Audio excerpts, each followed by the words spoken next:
the week everyone has been waiting for. The dragons have danced. I really enjoyed it, but I have a lot of problems still because I'm a bit of a fool. No, it needs to happen because I might be a bit gushy. Well, rest in peace, the queen that never was. The queen that should have been, some might say. Yeah, straight into spoilers, I guess. It's kind of the build-up of probably the last 3 weeks of episodes. Like, all the little things that have been kind of set up come to fruition here. So you knew she was always going to die. Oh, yeah. Yeah, but like she dies here. She dies here. There's a few little wrinkles since the book is what it is. Some of the angles or character stuff kind of gets filtered away. So in the book, it's just Kristen Cole smartly goes for Rook Rest in hope to drag out a dragon. Maelys comes in going, get fucked, here I am. And then it said, like, then both Vhagar and Sunfire appeared to take her out. All three of them battle. They all crash to the ground with only Vhagar surviving. That's a great way to do it then, what they chose to do. What they chose to do was, I thought, really strong because a historian 150 years later would just assume, oh, obviously the two brothers, the king and the prince, tag team together. The way Cole talks about it in the episode, how your king has come to help. I guess for me, and I was watching it with my wife and I've seen a few comments, they did a really good job of it feeling sad. They're like dogs or puppies that you can't help but see that they are just animals in a way, just doing what they're told in a way. So to see the brutality of like them getting cut up and the effects of dragons just like fighting each other, like not even almost, apart from Maelys a little bit, not even trying to like kill the people below, just sort of. Yes, she does a couple of runs. I was thinking during the episode, I'm like, this is a lot less flashy than I expected because once the two dragons come together, Vhagar and Maelys just basically grip into each other. Which is what it would be. Doing a little fire tornado. I'm like, I wonder if they looked at like birds or like what when birds fight, like are they just crashing to the ground? Even with the Lucerys and Vhagar thing, it was much more running away. It was much more dogfighty.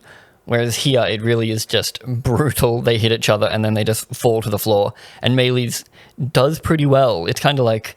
Because it's the experience. Yeah, it seems like Maelys is in her prime, whereas Vhagar's just huge, but old. So, like, an old man that is ridiculously jacked. She's a nan. Well, okay. A nan. Grandma Vhagar. A very jacked nan taking on someone in their prime. Well, that's it, because dragons, they do die of age, but they never stop growing. So, in theory, all dragons would eventually be as large as Vhagar. Yeah. Which is kind of cool. But in the lore, Vhagar is still not as big as Balerion, the Black Dread, was. Whenever they show Balerion too, he looks more like a dragon. Like, his skull is much more dinosaur dragon shaped. Yeah, it's like he's closest to like a Tolkien, like, dragon. Yeah, whereas Vhagar is an iguana. He's a big iguana with wings, which I love the design of, and I love that you can see their silhouettes from a distance and you can tell who they are. And they look different because in Game of Thrones it was just the same dragon, copy and pasted. With different colours. So lazy of them. Yeah. It's the first big major dragon on dragon battle of Dance of Dragons, and they did an excellent job with it. And I almost fully agree. I did not like the way Rhaenys died. That is book accurate, so really, it's not their fault. Vhagar twice out of nowhere. The silent helicopter over the hill. If I remember correctly, and all three of them fight, they plummet to the ground. Vhagar's the only one who survives, and the other two are in. I 100% want that to happen. I'm glad Rhaenys went out the way she did. It was very cool. I don't like Vhagar out of nowhere. Like Vhagar, like that's the twice because Lucerys was flying along, and then he thinks he's okay. Vhagar out of nowhere. Maelys is flying along, minding her own business, about to go back to war, looking around. Vhagar out of nowhere. She should have just died in the main tussle. I was really excited at first that they were going to do that she was going to go in on Vhagar, and then that's what happens for a second. Vhagar's just like, counter, grab you by the claw, and I thought that was going to be it, just neck snap, done. Like, just to emphasise, you know, Vhagar is that game changer of a dragon that if you roll in with any dragon, Vhagar's just too experienced. I'm glad they didn't, because he won, but he put like... She won, god damn it. She won, but she got roasted a fair bit. Like, she did not have a great time, and you can tell, like, Aemon's happy it went the way it did, but even he, for a second there, was like, oh no. Yeah. Do you like Vhagar out of nowhere? Do you think her death should have been more interesting? I think her going in for a second run despite knowing she was going to lose would be better. It was a great death, and just watching Maelys look, like them looking at each other and you're like, oh, like lights are going out. But just the out of nowhereness, just twice, like for shock value, I think it would have been just as shocking if she just died in the fight. I suppose. How do you hide Vhagar? I like the fact at the beginning they were hiding Vhagar in the trees. That's great. That means, again, and far enough away that they need 2 horns. It was a very cool moment and showing that they had a plan and they're plotting, they're scheming. Which we've been seeing for like the past 2-ish episodes at those two privately. Vhagar is old and happy to wait around, basically. I did like Vhagar just slumping back down, like, considering how cool, like, Jaws, like, they had Vhagar appear, like, over the trees, like... Yeah. I wish we hadn't had seen Vhagar before. 100%. I understand that they wanted to have Aemon be like, fuck my brother, and have that angle. Yeah. But you, in turn, spoilt that reveal. I agree completely. Because it was such a cool reveal that would have been better if we hadn't saw it just before. You could have almost double tapped it and had us not know that Aegon was going out of anger. Like maybe if Aegon received a raven at the time and then as he's leaving, you're like, oh, is he mad or was he told we need you? But then just seeing Cole being like, this is not my plan. It would have been so much more impactful if, we didn't see Vhagar. And then just the wings, they enjoy doing their really cool Vhagar entrances. Yeah, it still ended up being a cool shot because I really like, even though season 7 and 8 have their problems, I really do like, as an extracted scene, the Dothraki like horde charging down and Jaime going, we're going to be fine. Then the dragon sound comes in and you're like, oh, now we're actually fucked. So seeing the Lord of Rooksrest like see and be like, oh, like, it's doesn't even bother going inside because he knows he's done. It's done. Like, the biggest dragon of them all has just rolled in. It's a roller coaster of emotions for him because you see Melees arrive and you're like, God. Hells yeah, we're safe. And then you see the king arrive and you're like, uh-oh, but like, we might be okay. Yeah. Melees is a pretty big dragon. And then you see another dragon, you're like, God damn it. Because Aegon doesn't know what the plan is. Yes. All he knows is that he thinks they're going to Rook's Rest, and that's fucking stupid. Why are they going to Rook's Rest? Why is no one telling me what's happening?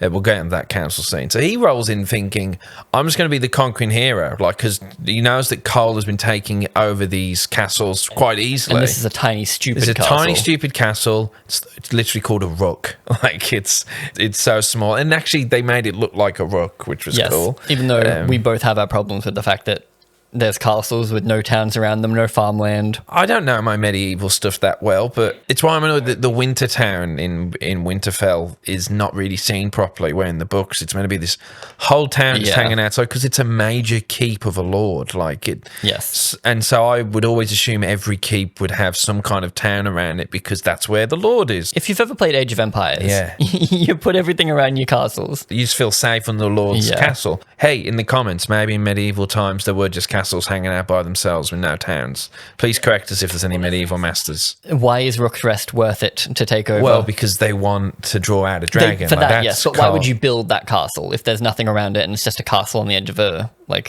on the edge of the ocean? I'm sure cool, I'm glad this exists. Even though I'm a lore expert, I can't go into I don't think there's much lore on Rook's Rest. It's a minor Lord of the Crown lands. Its entire purpose is to be a nothing castle. So. Yeah, and I like that was Cole's plan because it all seems to be about, well, we want to cut off any kind of land place where she could go. And also it's the whole reputation of like, she's the queen, but all her lords can't even hold their own castles, so... Instead of wasting your time fighting Harrenhal, they don't know that Daemon's in there going insane. They can assume because Larys is telling them stuff and because that's kind of what happens. But yeah, if you take out a bunch more things, then she looks weak. Yeah, and they're upping the army. We know that. So... I like that Aegon flying in's probably thinking, I'm just going to be the cool conquering hero, because what I do like about dragons, and we see it here with the soldiers, completely destroys any army tactics, because it's like bringing in a fighter jet or a fighter helicopter into medieval times. Completely ruins it. It's just spray and pray. Yeah. They don't even need to be that trained. They just need to roll in, say, Dracarys and burn everyone. Which is why it's only a problem when Vhagar was already there. Yeah. Because if he wasn't, they could have wiped out the army beforehand. It's good that it shows that Cole and Aemond are very smart. It's probably Aemond more so pulling the strings, and Cole is just ready to do whatever. They haven't done a fantastic job of maybe emphasising that Cole is a tactical mind. They have now, but beforehand you're like, oh, he's just a glorified bodyguard. But he had fought in the Dornish excursions. Yeah, that's the only thing they mention is in season 1 he said, oh, I pick him as my sworn protector. So, and it's not too hard to believe that he would be good at this. So I can't help but feel bad for Aegon. We're about to spoil. Is Aegon alive? That's what I wanted you to know. Yes, Aegon is alive, and if it's true to the books, which is why I was nerding out about the Valyrian armor, that Valyrian armor is melted into him. Oh. So now he can't take it off. That's crazy. Basically, our boy, if it's true to the books, will be bedridden, and since he's got no son, they're like, oh, well, who's going to be the Lord Protector now? Oh, I thought he had 2 sons. They got rid of that kid. Oh, so now he has no heir. Yeah, ending book spoilers. If it's true to it, Aemon's going to not name himself king, but name himself Lord Protector and still Prince. So he's going to just sit on the throne while Aegon cures himself. I didn't want Aegon to get up and be like, wow, that was crazy. And also, it's very fun that they've shown that he's pointless in this war anyway. So now he's more than just he's a figurehead. We have a wonderful scene, Dan, of Queen Alicent. And she's holding the dragon that she fixed for Viserys back in episode 2 or 3 of season 1. And she drops it, and the wing gets pulled Foreshadowing. off. Foreshadowing of Sunfire's wing getting ripped off. Again, it's like poetry, so if they rhyme. Which I thought was both a tragic, she's thinking about that moment where we assume Viserys actually maybe not fallen in love with her, but thought, this 17-year-old seems all right. Maybe I should marry her. Like, so. With Alicent being like, you just need to sit back and let us run the kingdom. And now he has no choice because he had one final hurrah of, no, I'm going to run this kingdom. And no, he's not. That's it. I also like that they aren't exactly clear. I think it was rumoured, maybe a bit more emphasised, that Aemond would try and kill his brother. But here we're actually... it's left a little bit... Does he take that opportunity? Yeah, like, did he just hit a Dracarys before? I mean, because what did he think was going to happen? That Vhagar's so big, she'll just come in and just bite Melee's off. But then even at the end, when we see him with the sword, and you're thinking, is he going in for the stab or just putting it away? I even bothered to pull out my phone to write down, oh, God, is he about to, like, just to make sure? And then Cole rocks up, and then he puts it away, and we're like, he might have thought... I'll kill him if he's alive. Oh, no, he's good. He's good where he is. Because I think when Aegon... because obviously he didn't plan for Aegon to rock up. When he sees Aegon rocking up, he's like, if he's going to be stupid enough to get himself killed, I'm not going to get in the way. He doesn't immediately spring to action. He still waits. I also really respected that Kristen Cole said to Gawain Hightower, no, we're flying in the day, mate, because the audience has to see what's going on. So we have to do this. It was nice that everything wasn't said at night. And Cole rocked up with siege weapons. Yes. I was very happy. I was like, okay. They're chopping down the trees to prepare some stuff. They just decided to make them on the way there. I was like, yeah, whatever. At least he has some. I was a little disappointed with the scale of the battle, not including the dragon. Well, it's a small... but mainly because the trailer did hype it up a lot. Like, it looks like it's a lot more of the episode than it is. Were you expecting like a 30-minute, 20... Not that long, but more than like... it's a minute of battle and then the dragons rock up. Yeah, but I guess it's just... we got to build to this. It's not bad. It's still bigger than anything Game of Thrones was doing in season 2. I have been meaning to look up and find out when the first big battle of Game of Thrones was. The first big we see battle is the burning of the Blackwater when Stannis tries to invade. That show was so tight on the budget that they had to knock Tyrion out in season 1. Because in the book, he's awake and it is a whole battle and he actually does stuff. But they're like, we can't afford this. Yeah, I don't remember that show lacking fights. Season 1 of Game of Thrones has a real charming kind of small world vibe to it. Whereas they got more expensive by season 6, 7. We got the nicer cameras. The one take of the entire fight scene. It's much more epic where House of the Dragon's starting there. So you get a beautiful show. Anyway. I'll say something a little controversial, maybe. I don't know. Could this have been episode 1? Could we have tightened up season 1 and made this episode 1 or 2? No. Did we need 3 episodes leading into this? Well, considering this is 8 episodes and not 10. We are halfway through, yes. I think they wanted to give Blood and Cheese their emphasis. I think overall, I think they did the right thing because I'm not sure what you would cut out. I mean, you say that, but what would you do instead? Yeah, I haven't thought too much about it. I'm just thinking, like, because of how build-uppy season 1 was, this definitely feels more of the tensions finally being let out a bit. Well, this is meant to be this mid-season, where the fuck do we go from here? Because if Aegon is, we don't know situation... and Aemon seems to be perfectly fine. It is the kind of show where, there's no clear path forward, which is interesting. Which feels like what Game of Thrones was at its prime. It felt like every week someone could be off the board. Yeah. And right now you're like, oh, Jesus, like the queen that never was is gone. And Aegon is somewhat out commissioned. The dragon is breathing. But yeah, no. Okay. overall, I think they did okay. I think maybe this could have been episode 3 if you were really wanting to be tight. I think that's the bare minimum I was expecting this to be 3. But we still spend the first half of the episode with people walking around and talking again. yes. Tension still rising. Yeah, well, we open on, I was quite surprised. I thought it would be a mid-episode thing. It was Daemon walking into the throne room, and it's to echo the first scene him and Millie Alcock had together in episode 1. And she's there speaking, "Hi, Valerian," and you can't quite understand her until we're supposed to. I don't think we can ignore the Macbeth, like blood on the hands and waking up in a bed, nightmares. Chops her head off. So it's got that weird horror dream vibe that things don't make sense. And it's whether that's what he's always wanted to do. Like we're playing with what he actually wants and what he thinks he actually wants. But also apparently he's been here 2 weeks. I'm glad they're adding this element because in the book, Daemon just kind of sort of sits there in the Harrenhal and takes over the Riverlands.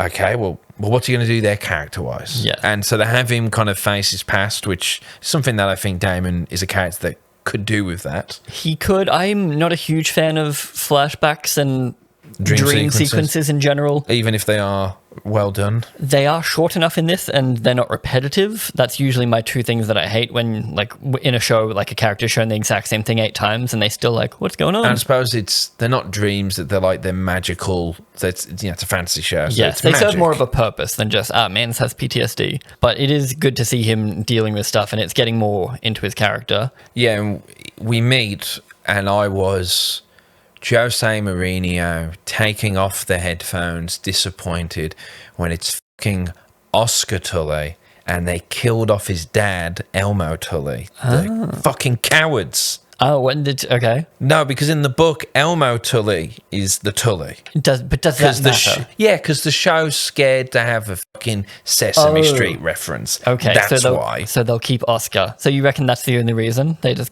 I think him? they're just Or I think there's a few things.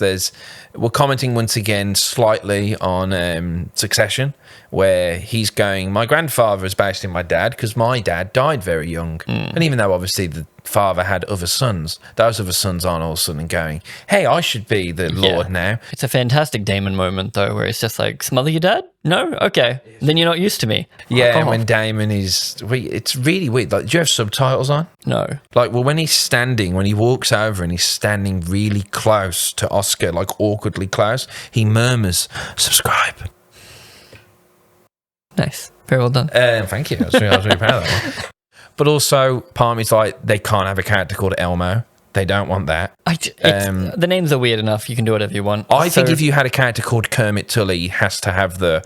Oh, gee, I can't do a Kermit. But did he have to exist? Like, no, it's just me being a dick. Because, like, I guess if Oscar is important later on, then I don't care about another character that we just deleted. I won't be surprised if they simply just have it be Oscar, and if we do get Bloody Ben, which I think we will, since it's a bit of a cool fan favourite. Well, we do get someone that you were after, the kid from Rhaenyra's... Willem, yeah, they've aged him up, so we can assume. Well, it's been 20 years. Yeah, obviously, he's looking good. He's looking good for his age. Like, he's 30ish. I guess that'd be it. Our age. But when you see Millie Alcock to Emma Darcy, it's still strange being like, yes, this is a 30-year time jump. In the books, they're like 10 to so years. There's like a 10-year age gap. Yeah. So it's just a little strange to suddenly be told that last season was 20 years ago.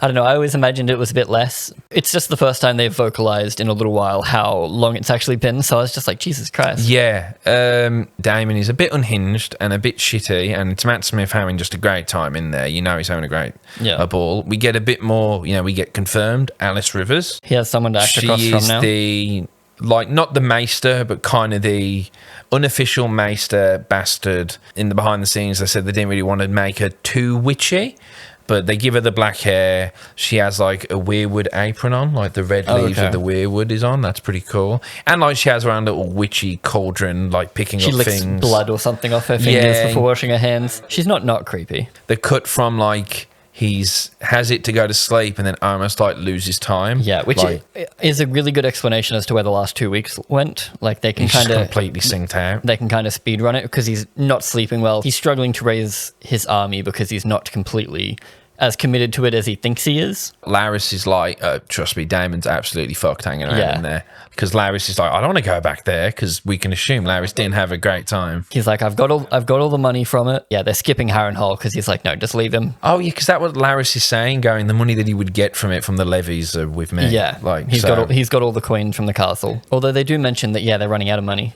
They can't afford to keep feeding these dragons. So they've got to get out there. Because, the dragons could feed off the corpses of men and stuff. They can now. That whole sequence with Daemon is really cool. And then, yes, we get to see Willem Blackwood all grown up. And I was bitching about them inventing characters and having them disappear. We now know Willem is Lord of Blackwoods. I do like that.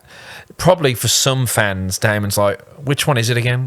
Yeah. And it's to show the arrogance of a Targaryen because they think of themselves, particularly Daemon, as above all this. I ride a dragon. I'm the only important one here.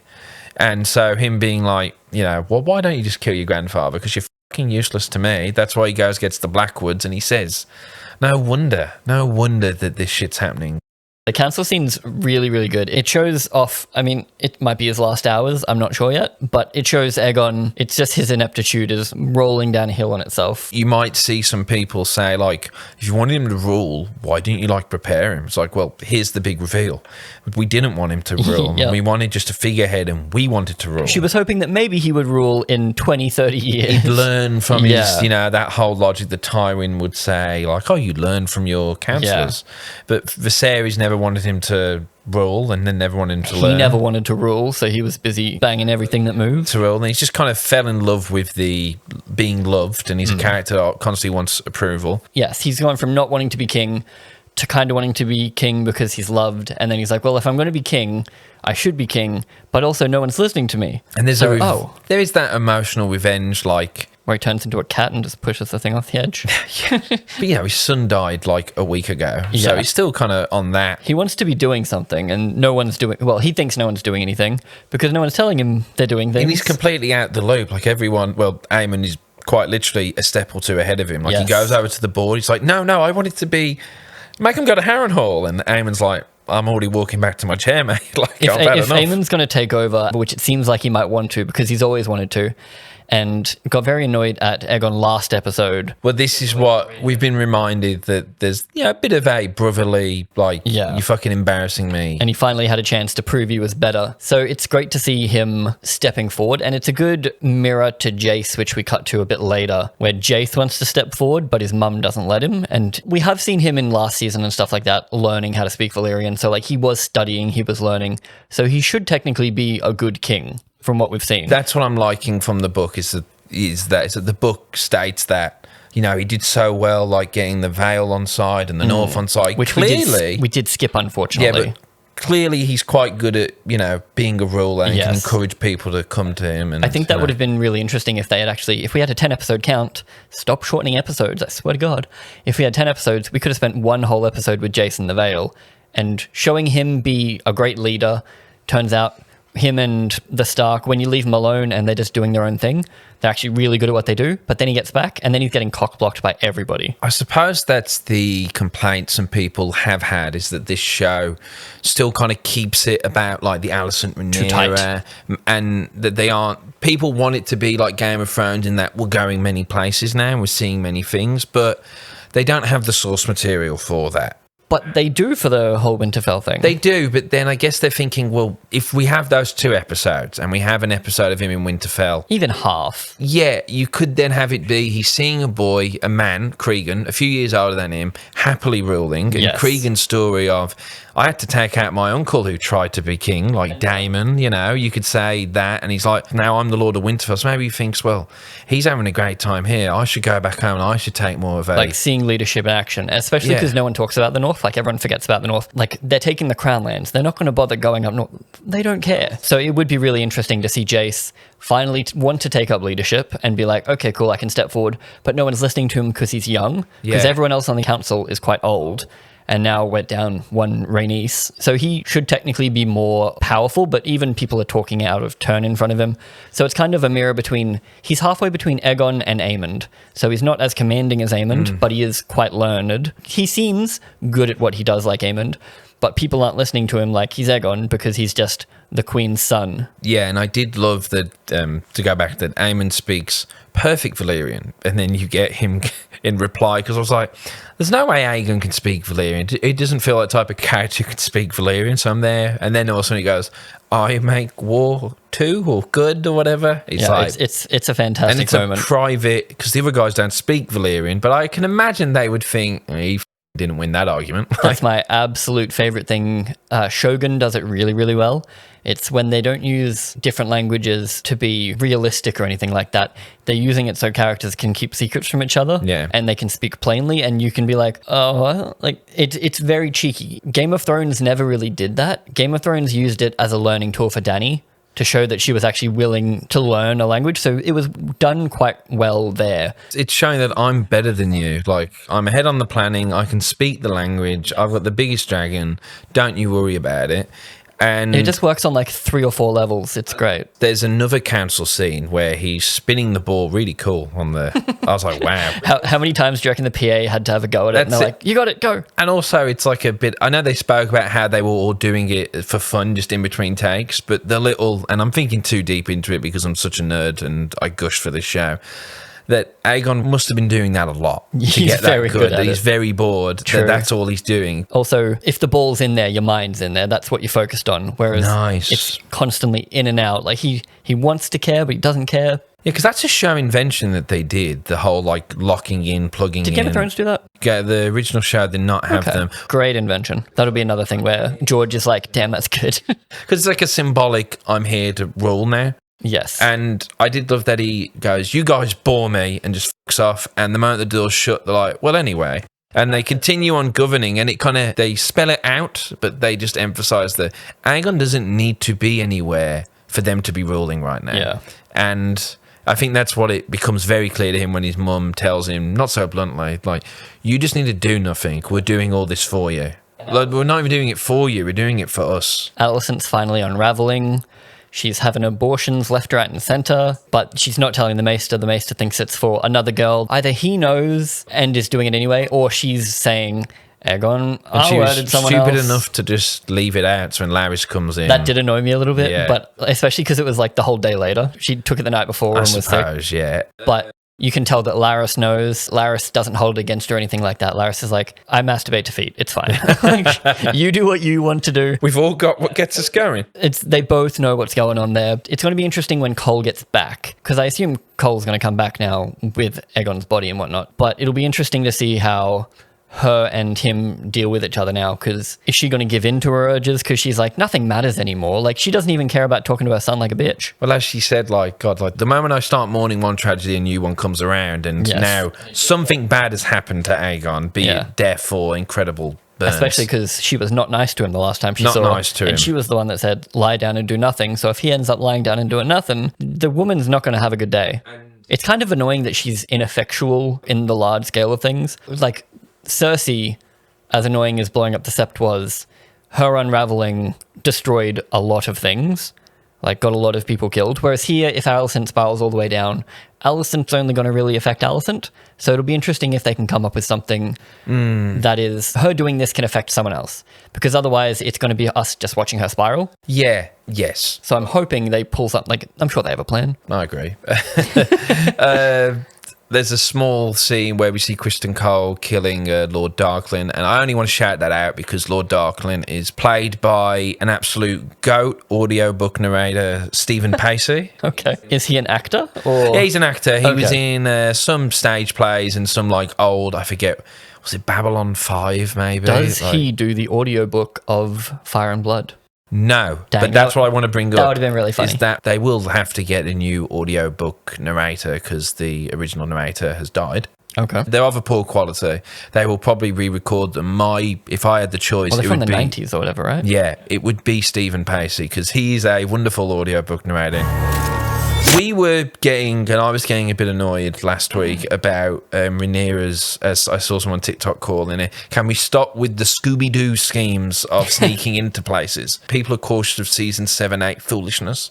Her sneaking off to King's Landing takes time and fucks everyone off. So you get that real-world sacrifice like you were saying. It was a little strange that she left so quickly and then came back anyone? in 2 weeks. As in, like, but how long has it kind of felt like she teleported 2 weeks. Is it definitely 2 weeks? Well, that's when Damon left, and she left not too long after. Yeah, so it's been a good period of time. Several days is how they try to talk about it in the thing. So it is a little funny that because they had to tack it on to the end of an episode, she basically teleported there and then took 2 weeks to get back, according to the show. Because even though it's Dragonstone is close, it's still a bit. And you got to row most of the way there. She wasn't doing dragon back. It's not in the book, but her dragon is the laziest dragon in the world. I mean, she never uses it. It doesn't hunt. It has to have food brought to it. Like in the book, it's noted that it is a particularly lazy dragon that's not good in war. I keep thinking, like, when Arik tried to kill her, the fact that the dragon wasn't anywhere nearby and we haven't seen a dragon in a while, but then today... Well, the dragon isn't going to be in the bedroom going... That's where I'd have my dragon.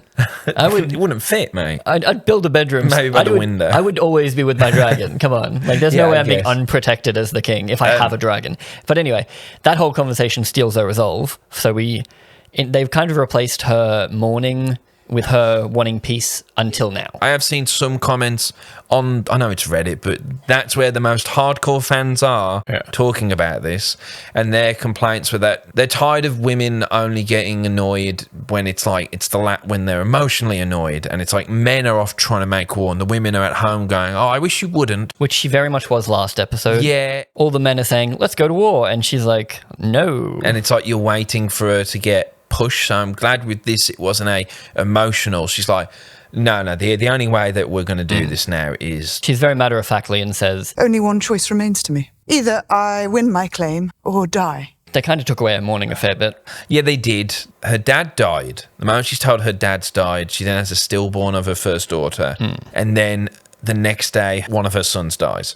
So that would be I can't talk to anyone realistically for weeks. That's what I think George went for. Yeah. But then your main character's bedridden for 3-4 days. And then her favourite uncle/husband leaves her. I think they could have merged mourning with her thinking she just doesn't want to do this anymore. I'm going to go talk to her. She's dumb enough to think she can sneak into King's Landing. I guess they just didn't want to have their main lead crying being. So they try and condition it to one episode of her looking for her son's corpse. She is very sad in the first one, but she's still doing something. So it might have been nice to see, or it might have worked better if all was lost in her brain. But I was just glad that they were like, her doing that has pissed everyone off. Yeah. And Rhaenys and Corlys. And it was nice to see that Viserys is trying to rule, because really, without Daemon there, without the Queen there, he actually is, he's the heir apparent. So he really should be heading the table. Which is, it's a good mirror to the King's table, how they're all sitting around trying to rule without him. And Aegon's like,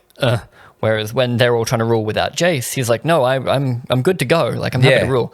But then he does get cock-blocked by his mum again when he's like, let me go kill. But he gets told about There's a good reason he didn't go, because the person that didn't make it. Because I have to tell you the Song of Ice and Fire. Yeah, don't love that that's getting brought up again. I think as a show watcher, it's all for fucking nothing, because we all know where that went. It doesn't help at all, We know where that goes. So it's just, you're foreshadowing the episode where everyone went, oh shit, they've bottled it. Oh, one thing from the battle. The melted clothes onto the flesh, and then the dusted person that got incinerated in their armor. Fantastic. And I thought the blood being boiling them, because the blood of Sunfire. Oh, is it hot? A dragon's blood. Okay, I just figured that much blood hitting this guy in the face really messed him up. Yeah, it's to highlight the episode. It's fair to just touch on it a few more minutes. We see Vhagar stomping around, people on their side just Godzillaing around. Aemond is the epitome of I am above everyone in this moment. Oh, that was it. The accidentally funny of Daemon following Aemond. Oh, it's actually him with an eye patch on. Daemon is Daemon. Accidentally funny. I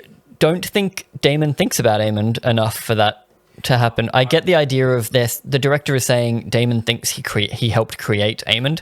He doesn't know that yet. What did Daemon directly do to Aemond other than simply be on his wall, his post as the Daemon? All his TikTok feed is just Daemon. Yeah, exactly. But that's what I'm saying. I think Aemond thinks of nothing but Daemon. Daemon barely knows Aemond exists apart from the fact that he is the king's brother. He killed Luke. Yeah.